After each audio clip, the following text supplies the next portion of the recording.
Hello hello गामर जो last week college में presentation week था, तो मैंने सारे सब्जेक्ट में प्रेजेंटेशन दी थी और 2-3 सब्जेक्ट में नहीं दी थी क्योंकि उसमें मैम और सर को खाली प्रेजेंटेशन सेंड करनी थी पीपीटी और उन्होंने नंबर चढ़ा दिए। और बाकी सब में मैंने प्रेजेंट किया और उसके बारे में मैंने शूट किया, थोड़े क्लिप्स लिए। तो छोटे छोटे क्लिप्स हैं जो कि आप ये वीडियो में देखोगे। और ये वीडियो मैं अभी इसलिए शूट करूँ क्योंकि मैंने पहले शूट किया था। ये देखो सारी क्लिप्स देख रहा था अभी मैं, तो मैंने जो पहले शूट किया था वो शायद डिलीट हो चुकी है, तो अभी ये वापस शूट किया। तो अब आप ये वीडियो में प्रेजेंटेशन देखोगे कि मैंने कैसे कैसे प्रेजेंट किया है और कौन से टॉपिक में, कौन से सब्जेक्ट में, कौन से टॉपिक के बारे में प्रेजेंट किया है। और फिर ये वीक हमारी छुट्टी का वीक था क्योंकि अब सेमेस्टर ख़त्म हो चुका है और सेमेस्टर ख़त्म हो चुका है, मंडे से एग्ज़ाम है और लास्ट वीक पूरा प्रेजेंटेशन का था। तो सेमेस्टर पूरा ख़त्म, अब फाइनल्स है। अब फाइनल्स में क्या होता है, अच्छे से पास हो जाए, सारे अच्छे नंबर से पास हो जाए। आज की हमारी जेनेटिक्स की प्रेजेंटेशन थी जो कि काफ़ी अच्छी गई। हमारा टॉपिक था फैमिलिया हाइपोक्लोस्ट्रोमिया, जो कि एक फैमिली में ही रन करता है, एक जेनेटिक डिसऑर्डर है। अगर आपके पेरेंट्स को होगा तो ही चिल्ड्रन में आएगा, मदर फादर को होगा तो चिल्ड्रन में। और ये ऑटोसोमल डोमिनेंट है, मतलब कि अगर पेरेंट्स को होगा तो बच्चे में चांसेस है कि आएगा ही आएगा मोस्टली। तो अगर इसमें ऐसा होता है कि कोलेस्ट्रॉल लेवल्स LDL जो होता है, लो डेंसिटी लिपोप्रोटीन, जो बैड कोलेस्ट्रॉल होता है वो काफ़ी हाई हो जाता है बॉडी में, और उसकी वजह से कोलेस्ट्रॉल्स आर्टरी में जम जाता है, कभी कभी हार्ट में जम जाता है। वो इस डिसीज़ की वजह से होता है। और इसमें अगर होमोलोगस होगा तो काफ़ी ज़्यादा चांसेस है कि अर्ली डेथ हो जाती है कभी कभार 20s की एज में ही। तो इसीलिए कि जेनेटिक डिसऑर्डर है, अभी हमको पढ़ाया गया था। तो आज इसका प्रेजेंटेशन था जो काफ़ी अच्छा गया। और अभी एक ट्यूसडे को प्रेजेंटेशन आएगा, ट्यूसडे को है पैथोलॉजी का, उसमें भी सेम इसके रिलेटेड ही, जेनेटिक डिसऑर्डर के रिलेटेड ही हमारा टॉपिक है। तो वो भी अभी प्रिपेयर करेंगे कल परसों, और वो भी ट्यूसडे को देंगे। तो आप ये व्लॉग में आप सारे प्रेजेंटेशन देखोगे, कौन से टॉपिक क्या क्या देते हैं हम और सेमिनार कैसे होता है। तो आपको इसमें कॉलेज मतलब जो क्लासेस कैसे चलते हैं हमारे, उसमें उसकी भी क्लिप्स डालूंगा प्रेजेंटेशंस की। आज हमारा पैथोलॉजी का सेमिनार है, अभी इनका चल रहा है, देखो सेमिनार, इनका एक टॉपिक चल रहा है और इसके बाद हमारा सेमिनार। और मेरे पीछे मैम बैठी, मेरे पीछे जो बाजू में मैम, वो हमारे पैथोलॉजी के मैम।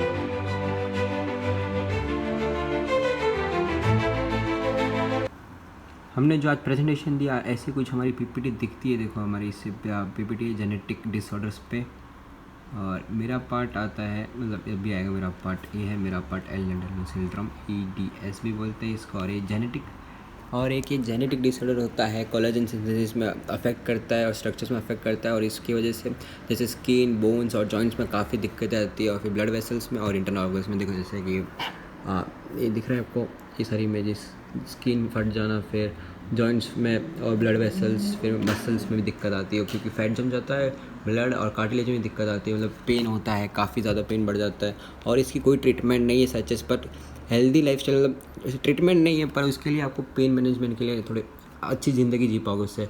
फिजिकल थेरेपी कराएंगे, ऑक्यूपेशन है, फिर थोड़ी सर्जरी है सम केसेस में। और इसके ऐसे सिम्टम्स है, मतलब काफ़ी जॉइंट पेन होता है, काफ़ी ज़्यादा स्ट्रेची स्किन, बहुत इलास्टिक वाली स्किन हो जाती है, जैसे स्किन खींचने में बहुत ज़्यादा खींच जाती है। मैं अभी फ़ोटो दिखाऊंगा आपको एक दो। और ईजी बर्जिंग होगा, क्रॉनिक पेन, काफ़ी पेन होगा, डाइजेस्टिव में प्रॉब्लम आएगी, फटीग होगा, काफ़ी थकान होगी। और EDS के 6 टाइप होते हैं, ये देखो ये 6 टाइप, और मतलब आपको कौन सा होगा उस हिसाब से होता है। और ये भी पेरेंट्स से ही आता है, ऑटोनोमल डोमिनेंट रिसेस से, मतलब ये देखो ये है 6 टाइप, और उसके क्लिनिकल फाइंडिंग्स, क्या प्रॉब्लम्स होगी आपकी बॉडी में और उसकी वजह से, और एक क्या कौन से जीन डिफेक्ट होता है। ये जैसे क्लासिक है स्किन जॉइंट हाइपरमोबिलिटी, मतलब स्किन और जॉइंट में दिक्कत आएगी, और कभी कभार स्कैर्स हो जाएंगे, और ईजी ब्रीदिंग होगी स्किन में। तो ये सब 6 टाइप अलग अलग, ये आप पढ़ लो तो आपको समझ आ जाएगा। तो आज की प्रेजेंटेशन काफ़ी अच्छी गई, अच्छे नंबर मिल गए, और कल एनाटॉमी की प्रेजेंटेशन है वो भी करेंगे। और फिर ये भी है फैमिली हाइपरक्लोस्ट्रोमिया जो हमने जेनेटिक्स में दी थी, और फिर एक दूसरे बंदे ने दी थी, और हमारी ये पूरी टीम 5 बंदों ने मिलकर PPT दी थी। देखो ऐसी स्किन हो जाती है इसमें, कभी कभार बहुत एकदम इलास्टिक जैसी टाइप की स्किन हो जाती है। ये भी सारे EDS के सिम्टम्स ही है, काफ़ी सारे सिम्टम्स है, फोटोज़ है, जैसे आप गूगल करोगे तो आपको मालूम पड़ जाएगा। ये भी है, बहुत सारे हैं, मतलब ये सब दिख जाते हैं ऐसे सारे डिफेक्ट्स। EDS में मोस्टली डिफेक्ट्स दिख जाते हैं, क्यों है, कहाँ पर है, मतलब बॉडी में, जॉइंट्स में। फिर ये देखो जैसे हाथ में दिक्कत है, इसके पैर में होती है, कभी कभार आँखों में तो बहुत रेयरली होती है।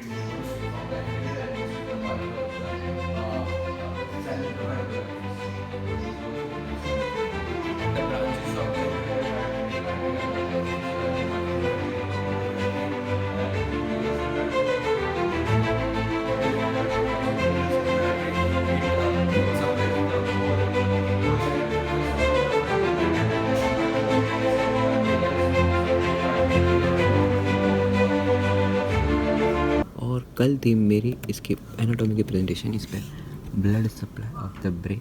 ये मेरी प्रेजेंटेशन ठीक ठाक गई, मतलब ठीक ठाक गई इसलिए क्योंकि मैम ने थोड़े क्वेश्चंस पूछ लिए और एक दो के आंसर नहीं दे पाया, 2-3 तो दे दिए पर एक दो के नहीं दिए, तो ठीक ठाक गई वो प्रेजेंटेशन। और इसमें पूरा आर्टरी ब्लड की मतलब ब्रेन को कैसे ब्लड पहुंचता है वो पूरा समझा है हार्ट से, ये टॉपिक था। तो फार्माकोलॉजी की प्रेजेंटेशन खत्म हो गई, काफ़ी अच्छी गई। सर ने प्रेजेंटेशन देख ली और मार्क्स दे, क्योंकि क्लास में ज़्यादा लोग थे नहीं, तो ऐसा सर ने बोला आप प्रेजेंट मत करो चलेगा। तो हमने प्रेजेंटेशन दिखा दी, सर ने बोला काफ़ी अच्छी प्रेजेंटेशन बनाई है, तो हमको उसके फुल नंबर दे दिए और साथ में सर ने 2-4 नंबर एक्स्ट्रा दे दिए, क्योंकि मेरे पीछे के ब्लॉक्स खाली रह गए थे, तब मैं नहीं गया था, तो भी सर ने भर दिए। तो फार्माकोलॉजी भी ख़त्म, सारे सब्जेक्ट ख़त्म हो गए। अब छुट्टियाँ मतलब 1 वीक की मेरे को मिलेगी। अब खाली फिलोसॉफी की प्रेजेंटेशन देनी बाकी, उसको खाली सर को मेल करना है, तो वो भी हो जाएगा। वो प्रेजेंटेशन नहीं है अब। तो अब सैटरडे संडे मंडे तक छुट्टी है मेरी, ट्यूसडे खाली क्विज़ है पैथोलॉजी में, फिर वो भी ख़त्म, फिर सीधा फाइनल्स देना होगा कॉलेज। अब 2 दिन छुट्टी है, तो अब बाहर जाने का मूड हो रहा है, तो अब आज बाहर जाऊँगा, फिर आपको घर जाके बताऊँगा फार्माकोलॉजी के प्रेजेंटेशन के बारे में और एनाटॉमी के बारे में। फार्माकोलॉजी में मैंने और मेरे दोस्त ने हमने प्रेजेंट किया था इस टॉपिक पे, बोtulinum टॉक्सिन पे। इसी टॉपिक था बोtulinum टॉक्सिन होता है क्या, और बोtulinum टॉक्सिन मतलब एकदम लेथल सब्सटेंस या फिर बहुत डेंजरस सब्सटेंस होता है, जानलेवा भी होता है, कई बार जानलेवा भी हो सकता है ये। और ये देखो मतलब लेथल सब्सटेंस लिखा है, और ये बैक्टीरिया बहुत डेंजरस टॉक्सिन प्रोड्यूस करता है। और अभी ये मैं अभी समझाना चाहूँगा मैकेनिज्म, तो टाइम लग जाएगा, वीडियो भी बड़ा हो जाएगा। और ये खाली इतना देख लो, खाली नर्व्स टर्मिनल्स पैक करता है, नर्व्स पैक करता है, ये नर्व्स को ब्लॉक कर देता है, और ये मेडिकल एप्लीकेशन दिखा देता हूँ। कभी कभार क्या होता है कि इसकी मैं फोटो डेफिनेशन डाल दूंगा। इसमें क्या होता है, ये जो दिख रहा है आपको स्पाज्मोडिक वाला, इसमें क्या होता है कि कभी कभी नेक आपके कंट्रोल में नहीं रहती, कभी आपकी मुंडी ऐसे गिर जाती है लेफ्ट राइट, या फिर अपने आप कॉन्ट्रैक्ट हो जाती है, मतलब इतना कंट्रोल में कभी ऐसे गिरी हुई रह जाएगी। और फिर ये हाइपोडिलोसिस, मतलब इसमें आपको बहुत ज़्यादा पसीना होगा अंडर आर्म्स में। और फिर कभी कभी ब्लैडर, मतलब कभी कभी आपको सुसु कंट्रोल नहीं होती, या फिर कभी कभी सुसु मतलब कंट्रोल नहीं होती, बहुत तेज़ जाना, लास्ट मोमेंट में आपको भागना पड़ता है, या फिर कभी कभी किसी को पैंट में भी हो सकती है। और फिर और मेनली लोग ये बोtulinum टॉक्सिन यूज़ क्यों करते हैं, जिनको व्रिंकल्स आते हैं ना, मतलब एज्ड, मतलब जो लोग एज्ड हो जाते हैं उनको व्रिंकल्स आते हैं, पर उनको फेस अच्छा चाहिए होता है, तो प्लास्टिक सर्जरी ना कराओ तो ये करा सकते हो, तो इसमें व्रिंकल्स भी हो जाओगे। और ये दो और है, इसमें भी आप यूज़ कर सकते हो। मतलब इसमें क्या होता है कि आपकी आँख एक ऑब्जेक्ट पे ढंग से फोकस नहीं कर पा रही, एक कर रही है एक नहीं कर रही, एक कहीं और फोकस कर रही है, तो इससे वो दोनों सही आँख फोकस करेगी ऑब्जेक्ट पे। और ये दूसरे मूवमेंट्स के डिसऑर्डर है जिसमें बोtulinum टॉक्सिन यूज़ होता है।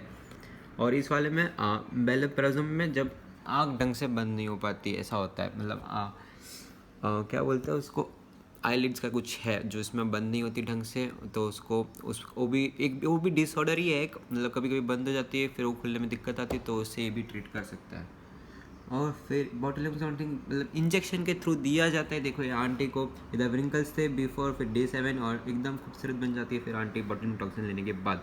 और ये बैक्टीरिया, ठीक है बैक्टीरिया, और ये खाने में भी आ सकते हैं, जैसे कैन फूड कभी कभी क्या होता है कि ढंग से प्रोसेस नहीं रखते, कभी कभी ख़राब हो जाता है, तो इसलिए कहते हैं कैन फूड ज़्यादा नहीं खाना चाहिए, और बच्चों को तो नहीं देना चाहिए, मतलब इन्फेंट्स को तो ज़रा भी नहीं देना चाहिए 12 महीने के नीचे वालों को, क्योंकि उनका क्या कहते हैं, उनके इंटेस्टाइन इतना डेवलप नहीं होते, तो बैक्टीरिया जल्दी कैच कर सकते हैं, और फिर उनको ये सब बीमारियाँ हो सकती है जो नैक वाली बताई, ये सब और भी डिसऑर्डर हो सकते हैं। और जैसे कि इसकी देखो, और ये इसकी सिम्टम्स है कि पैरालिसिस हो सकता है फेस पे पहले, और फिर फेलियर भी हो सकता है रेस्पिरेटरी ट्रैक्ट में।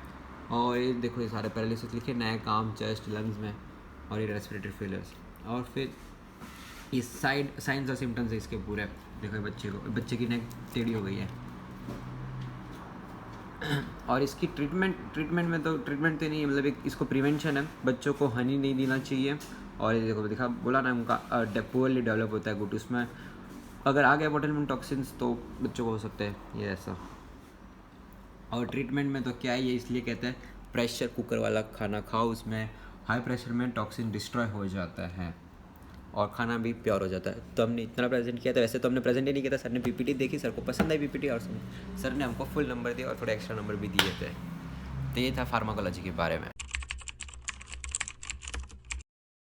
तो ये देखो कॉलेज का वॉशरूम काफ़ी अच्छा दिखता है, काफ़ी अच्छा बना है बाहर से तो।